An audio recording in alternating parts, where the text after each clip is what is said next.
Hello friends, मेरी इस YouTube channel astro knowledge में आपका स्वागत है। तो आज मैं बात करने जा रही हूँ कर्क राशि के बारे में। कर्क राशि जो होती है वो काल पुरुष के कुंडली में चतुर्थ भाव की राशि मानी गई है। चतुर्थ भाव जो कि संबंधित होता है हमारी माता से, हमारे मातृ सुख से, यानी कि आपको आपकी लाइफ में माता का कितना सुख प्राप्त होगा या नहीं होगा, आपकी माता का आपके प्रति जो व्यवहार हो वो किस तरीके का होगा, आपकी माता का जीवन किस प्रकार का रहा होगा, आपकी माता की जो आयु होगी वो कितनी होगी, वो इन सब चीज़ों का विचार जो है वो चतुर्थ भाव से ही किया जाता है। चतुर्थ भाव से हमें पता चलता है कि भूमि, भवन, वाहन, इन सब चीज़ों को आपको सुख मिलेगा या नहीं मिलेगा, इन सब चीज़ों का विचार भी चतुर्थ भाव से ही करते हैं। चतुर्थ भाव संबंधित होता है हमारी मातृभूमि से। तो आपको आपकी मातृभूमि में सुख प्राप्त होगा या नहीं होगा, आपको अपनी मातृभूमि के पास जो है वो अपॉर्चुनिटीज़ मिलेंगी, आप वहाँ पर सक्सेसफुल रहोगे या नहीं रहोगे, उन सब चीज़ों का विचार भी चतुर्थ भाव से ही किया जाता है। जब चतुर्थ भाव हमारी कुंडली में किसी भी रूप से पीड़ित होता है, तब हमें जो अपनी जन्मभूमि है, अपनी मातृभूमि है या अपनी माता है, वहाँ से सुख प्राप्त नहीं होता है। और हमें वो सुख जो होता है वो अपनी मातृभूमि से दूर जाने से, यानी कि विदेश में जाके हमें वो सफलता प्राप्त होती है। इसीलिए जो है वो विदेश जाने का जो विचार भी है वो भी चतुर्थ भाव से ही करते हैं। चतुर्थ भाव जो होती है वो हमारी शिक्षा को भी बताती है, यानी कि वो शिक्षा जो आपको आपकी माता से प्राप्त हुई है, जो आपको आपके परिवार से प्राप्त हुआ है। तो इन सब चीज़ों का जो विचार है वो चतुर्थ भाव से ही किया जाता है। यानी कि चतुर्थ भाव जो है वो सभी सुखों का मूल है, यानी कि हर प्रकार के सुखों का जो विचार है वो चतुर्थ भाव से ही किया जाता है। अब हम कर्क राशि के बारे में बात करते हैं। तो कर्क राशि का जो तत्व होता है वो एक जल तत्व होता है, यानी कि जो कर्क राशि होती है वो जल तत्व की राशि मानी गई है। तो जल का जैसा स्वभाव होता है वैसे ही कर्क राशि वालों का भी स्वभाव होता है। जल राशि जो जल तत्व की राशियाँ होती हैं उनके अंदर जो है वो आत्मविश्लेषण, यानी कि सेल्फ एनालाइज करने की पावर होती है, इंट्रोस्पेक्शन करने की पावर होती है, सभी तरीके के गुणों को ग्रहण करने की जो क्षमता होती है वो भी जल के अंदर प्राप्त की जा सकती है। और जल में जो होता है वो लचीलापन होता है, यानी कि फ्लेक्सिबिलिटी होती है। तो उसी तरीके से कर्क राशि के लोग भी होते हैं, यानी कि इनके अंदर भी आपको वो फ्लेक्सिबिलिटी देखने को मिलेगी। और जीवन में चाहे कैसी भी परिस्थितियाँ होती हैं, उन्हीं परिस्थितियों के अनुसार अपने आप को ढालने की जो क्षमता होती है वो भी कर्क राशि में आपको देखने को मिलती है। जल का जैसा स्वभाव होता है कि निरंतर बहते रहना, यानी जल का जो स्वभाव है वो निरंतर बहते रहने में ही है, उसी प्रकार से कर्क राशि वाले लोगों के अंदर भी यही देखने को मिलता है। लेकिन यानी कि किसी भी परिस्थिति में, कैसी भी परिस्थिति में कर्क राशि वालों को जीवन में कभी रुकना नहीं चाहिए, बल्कि जल की भांति निरंतर आगे बढ़ते रहना चाहिए। अगर ये किसी भी कारणवश अपने जीवन में रुक जाते हैं तो इनको जीवन में आगे बढ़ने में काफ़ी कठिनाइयाँ महसूस होती हैं, या ये कभी कभी जो है वो आगे बढ़ ही नहीं पाते हैं। अब यहाँ पर जो है इनके व्यवहार को समझने के लिए जल तत्व के बारे में हमें अच्छे से जानना होगा। जैसे जल तत्व जो है, यानी कि जल जो है वो बाहर से तो शांत दिखाई देता है, लेकिन जो है कि कई बार ऐसा होता है कि जब जल में बाढ़ आती है तो आपको जल का वो उग्र रूप देखने को मिलता है। तो उसी तरीके से कर्क राशि के लोग जो होते हैं वो शांत और सौम्य प्रकृति के होते हैं, लेकिन जब इनको क्रोध आता है तो इनके क्रोध को शांत होने में काफ़ी टाइम लगता है। इनके जब मूड स्विंग होते हैं तो इनको बिल्कुल यानी कि इनके व्यवहार को जो नॉर्मल होने में जो होता है वो काफ़ी टाइम लग जाता है। अब मैंने यहाँ पर आपको बताया कि जो कर्क राशि होती है उनके अंदर सकारात्मक और नकारात्मक दोनों गुणों को ग्रहण करने की शक्ति होती है। तो जल तत्व वाली जो राशियाँ होती हैं वो एक तरीके से एक अच्छे हीलर माने गए हैं। यानी कि मान लो अगर आपके पास कोई ऐसा इंसान आता है जो दुखी है, तो आप तो क्या कर सकते हैं कि आपके होने भर से ही आप उसको अपनी शक्ति से जो है वो हील कर देते हैं। यानी कि उसके अंदर की जो नेगेटिविटी है वो आपके अंदर आ जाती है और आपकी पॉजिटिव एनर्जी जो है वो सामने वाले को हील कर देती है। तो ऐसा होता है कि सामने वाले जो आपके साथ तो रहते हैं वो तो अच्छी तरीके से हील हो जाते हैं, लेकिन जो उनकी नेगेटिविटी होती है वो आपको अफेक्ट करती है। इसीलिए जो है वो सबसे ज़्यादा आपके लिए जल तो ज़रूरी है। यानी कि जल आपकी शक्ति भी है और आपकी कमजोरी भी है। तो आपको अपने आप को हील करने की जो है वो रिक्वायरमेंट है, आपको अपने आप को हील करते रहना चाहिए। राशि का जो गुण होता है यानी कि इस राशि जो होती है वो चर स्वभाव होता है यानी कि मूवेबल साइन होता है। तो चर राशि के अनुसार ही जो है ये राशि जो है वो व्यवहार करती है यानी कि इनका एक जगह पर टिक कर काम करना बहुत ही मुश्किल होता है। इसीलिए जो होते हैं वो इनकी लाइफ में काफ़ी परिवर्तन होता है, चाहे इनकी पर्सनल लाइफ हो या प्रोफेशनल लाइफ हो, उसमें काफ़ी ज़्यादा चेंजेस होते हैं और इनको एक स्थान छोड़कर दूसरे स्थान जाना पड़ता है। कर्क राशि में जो है वो 3 नक्षत्र आते हैं यानी कि पुनर्वसु नक्षत्र का आखिरी चरण, अश्लेषा नक्षत्र के चारों चरण और पुष्य नक्षत्र के चारों चरण। तो यहाँ पर ये होता है कि जो पुनर्वसु नक्षत्र का स्वामी होता है वो गुरु होता है और इस राशि का स्वामी चंद्रमा होता है। तो गुरु और चंद्रमा के संयोग से जो होता है वो गजकेसरी योग का निर्माण होता है। और कर्क राशि में जो है वो गुरु जो है वो अपनी उच्च की स्थिति प्राप्त करता है। तो गुरु के जो गुण होते हैं वो इस राशि में काफ़ी ज़्यादा विद्यमान होते हैं यानी कि एक ये नेचुरल टीचर बोल सकते हो आपको, एक गुरु इनके अंतर्गत छुपा होता है जो यानी कि ये लोग जो होते हैं वो दूसरों को मार्गदर्शन देने में काफ़ी अच्छे होते हैं, दिल के बहुत अच्छे होते हैं, उदार होते हैं, इनके अंदर दयालु होते हैं, किसी के भी दुखों को ये देख नहीं पाते हैं और जब भी किसी को इनकी मदद की ज़रूरत चाहिए होती है तब ये मदद करने के लिए वहाँ पे चले जाते हैं।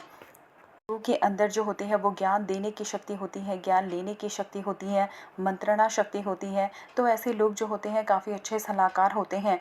ये लोग दूसरों को बहुत अच्छी सलाह देते हैं, ये लोग दूसरों का मार्गदर्शन करते हैं। अगर कोई इनकी बातों इनकी सलाहों को अपने जीवन में उतारे तो निश्चित तौर पर वो सफल होते हुए देखा गया है।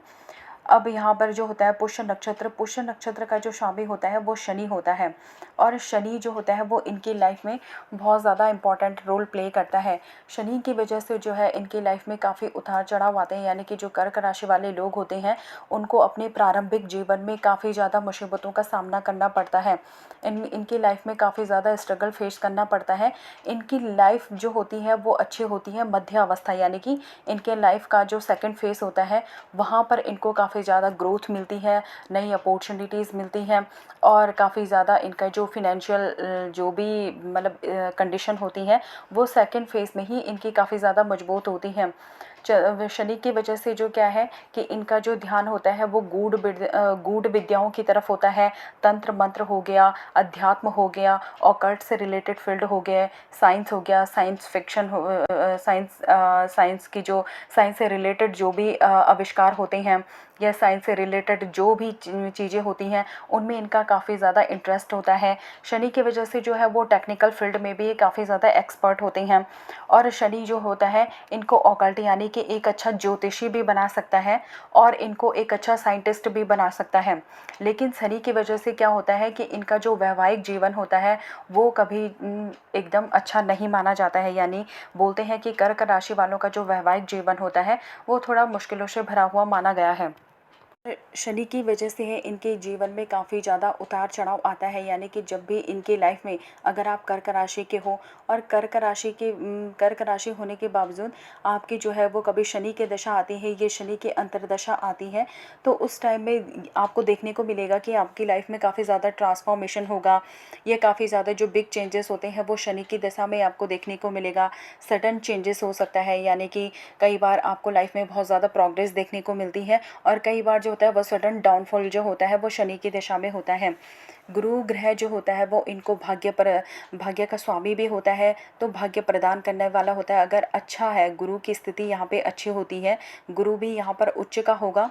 अगर चंद्रमा के साथ साथ जो यह है कि बृहस्पति भी होगा तो यहाँ पर बृहस्पति अपनी उच्चतम स्थिति में होता है, जिसकी वजह से आपको परिवार का सुख प्राप्त होगा, आपको विद्या का सुख प्राप्त होगा, आपको चाहे आप शिक्षा से संबंधित कार्य में हो वहाँ पर आपको सफलता प्राप्त होगी। यानी कि हर तरह का जो सुख है वो आपको गुरु ग्रह की वजह से प्राप्त होगा। अब बुध ग्रह जो होता है वो अश्लेषा नक्षत्र का स्वामी होता है, वो तो बुध की वजह से यहाँ पर ये इनको बुद्धि देता है। गूढ़ विषयों में इनकी जो बुद्धि होती है वो काफ़ी अच्छी होती है। ये डिप्लोमेटिक भी होते हैं यानी कि हंसी मजाक वाले भी होते हैं, लेकिन कभी कभी जो होते हैं ये थोड़ा तुनक मिजाज वाले भी होते हैं यानी कि छोटी छोटी बातों पर कई बार रूठ भी जाते हैं। और बुद्ध की वजह से इनके अंदर काफ़ी अच्छी बुद्धि होती है।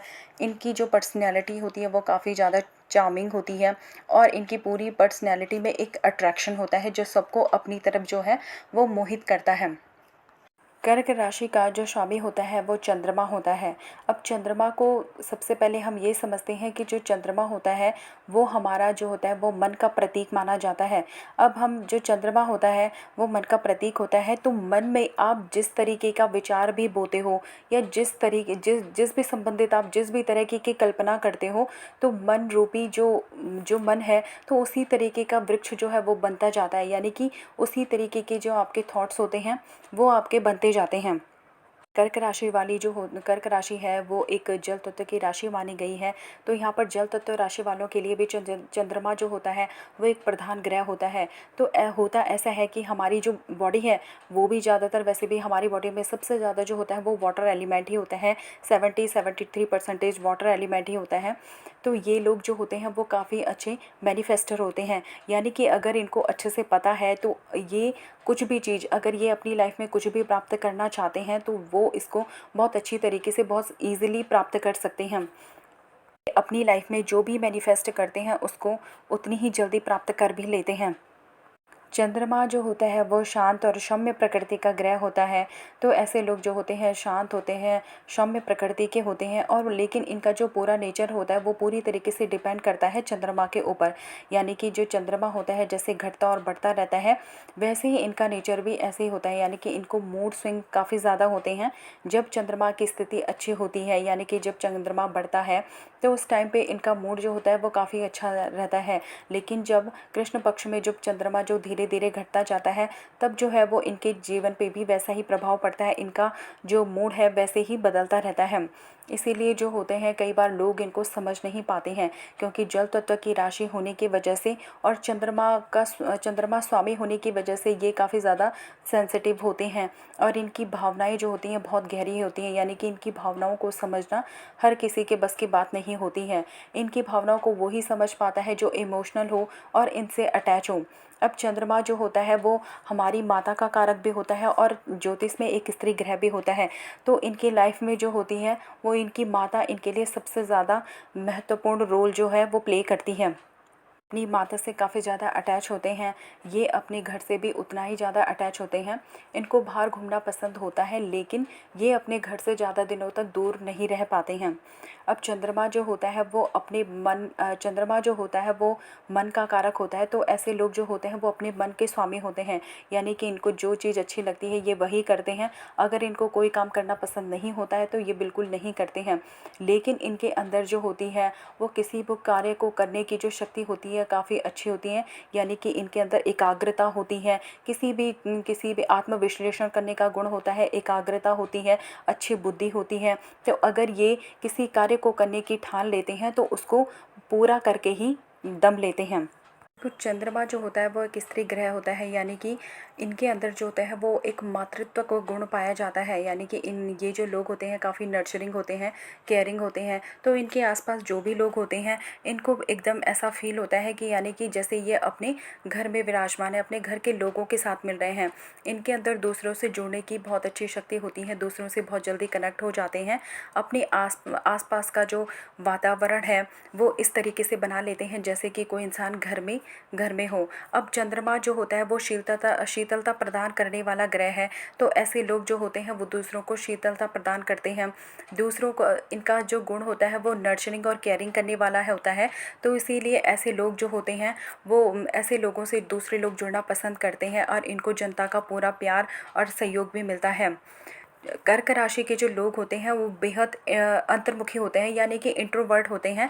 इसीलिए इनको समझना काफ़ी ज़्यादा कठिन होता है और अक्सर ये अपनी भावनाओं को छुपाने में कामयाब भी हो जाते हैं। जब ये एक अच्छे मूड में रहते हैं तब तो ये दयालु और मिलनसार होते हैं, लेकिन जब ये अनावश्यक रूप से आहत होते हैं या जब भी इनका कोई मूड ख़राब होता है तब इनका जो व्यवहार होता है वो थोड़ा कभी कभी कड़वा भी हो जाता है, जिसकी वजह से क्या होता है कि दूसरे लोगों के प्रति जो है वो असंवेदनशील हो जाते हैं और इनका नेचर जो है वो काफ़ी ज़्यादा रूड टाइप का हो जाता है। इसीलिए ये थोड़ा इनको बोल सकते हैं कि ये भी एक तुनक मिजाज किस्म के इंसान होते हैं। इनके जो द्रोह व्यवहार के पीछे जो होती है इनकी असुरक्षा की भावना छिपी रहती है और इनको वही लोग जान सकते हैं जो इनके करीबी होते हैं, और वो भी भावनात्मक रूप से इनको जानते होंगे तभी वो इनको समझ सकते हैं, वरना इनको समझना काफ़ी ज़्यादा मुश्किल होता है। अब इनको क्योंकि ये एक मूवेबल साइन है तो इनको यात्राएं करना बहुत ज़्यादा पसंद होता है, और वो भी वहाँ पे यात्राएं करना जहाँ पर पानी वाला एरिया होता है, यानी कि जहाँ पे ग्रीनरी होती है, वाटरफॉल हो गया और आपका बीच हो गया, और जहाँ पे मतलब समुद्र के आसपास वाला जो किनारा हो गया, तो इन सब जगहों में इनको ज़्यादा घूमना पसंद होता है। इनको शांतिपूर्ण माहौल चाहिए होता है, यानी कि शांत वातावरण में ही अपने आप को कंफर्टेबल फील करते हैं, वरना इनका ज़्यादा हल्ला करना पसंद नहीं होता है, या शोर के बीच में ये अपने आप को बिल्कुल भी सहज महसूस नहीं कर सकते हैं। ये कर्क राशि का स्वभाव होता है। अगर हम कर्क राशि के बारे में जानें, इसकी प्रकृति को समझें, तो उसके लिए हमें इसके प्रतीक चिन्ह को देखना होगा। यानी कि कर्क राशि जो प्रतीक होता है उसका होता है, कर्क राशि का मतलब होता है केकड़ा। और केकड़ा केकड़ा को देखें हम, केकड़ा एक ऐसा जीव होता है कि जब वो किसी चीज़ को जकड़ लेता है अपने पंजों में, उसको तब तक नहीं छोड़ता है जब तक उसका मन ना हो। उसी तरीके के कर्क राशि वाले लोग भी ऐसे होते हैं, चाहे उनको कोई चीज़ पसंद जब उनको कोई चीज़ पसंद आ जाती है तो वो उसको इतनी मजबूती के साथ जकड़ लेते हैं कि उसको छोड़ने का नाम नहीं लेते हैं। जब तक इनकी खुद की इच्छा नहीं होगा तब तक कोई भी उनसे उस चीज़ को छुड़ा नहीं सकता है। तो यहाँ पर इनकी मजबूत इच्छा शक्ति, मजबूत दृढ़ शक्ति को भी दर्शाती है। अगर ये किसी चीज़ को, यानी कि अगर जीवन में इन्होंने अपना कुछ उद्देश्य बना लिया तो उसके बाद ये उस उद्देश्य को पूरा करके ही दम लेते हैं। ये यहाँ पर कर्क राशि वालों के बारे में देखा गया है। कर्क राशि के जो लोग होते हैं, इनके जीवन में इनके माता, इनकी पत्नी और इनके जो पुत्र का स्थान होता है वो काफ़ी ज़्यादा होता है। इन लोगों से इनका जो अटैचमेंट होता है वो बहुत ज़्यादा होता है। अब क्योंकि यहाँ पे इनकी राशि का स्वामी चंद्रमा होता है, तो चाहे इनके जीवन के आप किसी भी परिस्थिति की बात करें, वो भी घटती बढ़ती रहती है, बिल्कुल चंद्रमा की तरह। इनकी जो फिनेंशियल प्रॉब्लम भी, यानी कि इनकी जो फिनेंशियल कंडीशन भी होती है, तो ऐसा होता है कि कई बार इनके पास बहुत ज़्यादा पैसा होता है, और कई बार ऐसी भी नौबत हो सकती है कि इनके पास एक रुपया भी ना हो। तो इनको कभी कभी गरीबी का सामना भी करना पड़ता है, और कभी कभी इनके पास बहुत ज़्यादा पैसा भी होता है। तो इनकी जो परिस्थिति है लाइफ में, वो भी घटती बढ़ती रहती है, वो भी कभी एक जैसी नहीं होती है। कर्क राशि जो होती है वो हमारी जो, यानी कि जो हमारा थर्ड आई होती है, यानी कि हम जिसको बोलते हैं अपने अंजना चक्र होता है, उसको भी कंट्रोल करता है। तो ऐसे लोग जो होते हैं वो काफ़ी इंट्यूटिव होते हैं, दूसरों को बहुत अच्छी तरीके से ये जान लेते हैं, दूसरी की भावनाओं को भी ये बहुत अच्छे से जान लेते हैं, लेकिन इन लोगों को समझना काफ़ी ज़्यादा मुश्किल होता है। अब ये चंद्रमा जो होता है, क्योंकि चंद्रमा जो उनके जो इष्ट देव होते हैं वो महादेव होते हैं, तो ऐसे लोग जो होते हैं वो शिव भक्त भी कहे जाते हैं। अगर ये शिव जी की भक्ति करे, शिव जी की आराधना करे, या दुर्गा जी की आराधना करे, देवी की आराधना करे, तो इनके जीवन में जो भी परिस्थितियाँ होती हैं, यानी कि जो भी मुश्किल समय होता है वो आसानी से कट जाता है। ये कैसी भी इनके ऊपर जो बुरी समस्याएं होती हैं वो पूरी तरीके से टल जाती हैं। कर्क राशि के लोगों को जो होती है फ्रीडम पसंद होती है। इनको बिल्कुल भी पसंद नहीं होता कि कोई इंसान इनको कंट्रोल करे, या कोई भी इंसान अपने विचार इन पर थोपे। ये इनको बिल्कुल भी पसंद नहीं होता है। ये अपनी प्रकृति के स्वामी होते हैं, यानी कि इनको जैसा चाहिए, जैसा मन होगा वैसे ही ये व्यवहार करते हैं। कर्क राशि वाले लोगों का जो सबसे महत्वपूर्ण काल होता है, यानी कि सबसे महत्वपूर्ण जो काल होता है जीवन में, वो होता है 16 वर्ष से लेकर 32 वर्ष तक की आयु का। और चंद्रमा का जो मिच्योर होने का टाइम होता है वो 24 वर्ष बताया गया है। तो ऐसा होता है कि इन लोगों के जीवन में जो है वो 24 वर्ष के बाद जो है वो तरक्की होते हुए देखी गई है। और इनका जो सबसे अच्छा टाइम पीरियड होता है वो लाइफ के सेकेंड फेज़ में ही होता है। सेकेंड फेज़ जो है वो इनकी स्थिति काफ़ी अच्छी हो जाती है। अब कर्क राशि के लोगों को देखा होगा कि आपने, ये राजनीति में भी काफ़ी ज़्यादा सफल होते हैं। इनके अंदर काफ़ी क्रिएटिव टैलेंट होता है, म्यूज़िक से इनको काफ़ी ज़्यादा प्यार होता है। ये अच्छे इनको मेडिसिन का भी, यानी कि इनको जो दवाइयाँ होती हैं और किसी भी तरीके का आयुर्वेदिक का कह सकते हैं, मेडिसिन का कह सकते हैं, इनको काफ़ी अच्छा नॉलेज होता है, तो ये उसमें काफ़ी ज़्यादा सक्सेसफुल होते हैं। कर्क राशि वाले जो होते हैं वो एक अच्छे डिप्लोमैट्स होते हैं, वो कूटनीतिज्ञ होते हैं, तो ये राजनीति में भी सफल माने गए हैं। और आपने देखा भी होगा कि कई ऐसे राजनेता हैं हमारे देश में जो कि, यानी कि 40-50 या 60 वर्ष की उम्र के बाद ज़्यादा सक्सेसफुल हुए हैं। तो उसी तरीके से कर्क राशि के जो लोगों का जीवन होता है वो 40 वर्ष के बाद ज़्यादा अच्छे तरीके से तरक्की करते हुए देखा गया है। राशि वालों, अब कर्क राशि वालों का जो स्वामी होता है वो चंद्रमा होता है। अब चंद्रमा की दशा जब भी इनके जीवन में आती है तो वो इनके लिए काफ़ी ज़्यादा सुख प्रदान करने वाली होती है, सभी तरीके से तरक्की प्रदान करने वाली होती है, सभी सुखों को देने वाली होती है। तो चंद्रमा इनके लिए सबसे ज़्यादा इम्पॉर्टेंट प्लैनेट है। तो चंद्रमा को मजबूत करने के लिए, अपनी हीलिंग करने के लिए, क्योंकि मैंने जैसे कहा था कि इनको जो है वो दूसरे लोगों की नेगेटिविटी को ऑब्जर्व कर लेते हैं, तो इनको अपनी हीलिंग करते रहना चाहिए। इसके लिए जो है ये कुछ देर तक जो है वो रात में जो है वो चाँद के करीब बिताएं, यानी कि चंद्रमा के नीचे बैठें, चंद्रमा के मंत्रों का जाप करें। ओम नमः शिवाय मंत्र का जाप भी कर सकते हैं, यानी कि महादेव और माँ दुर्गा की जितनी भी उपासना करेंगे उससे इनके जीवन में जो भी समस्याएं होती हैं वो दूर हो जाती हैं। तो आज मैंने आपको बताया कर्क राशि के बारे में। अगर आपको मेरा ये वीडियो पसंद आए तो प्लीज़ लाइक कीजिए, सब्सक्राइब कीजिए, कमेंट ज़रूर कीजिए, ताकि पता चल सके कि आप लोगों की जो राय है वो कैसी है इस वीडियो के बारे में, ये पता चल सके। तो please thank you so much ये वीडियो देखने के लिए।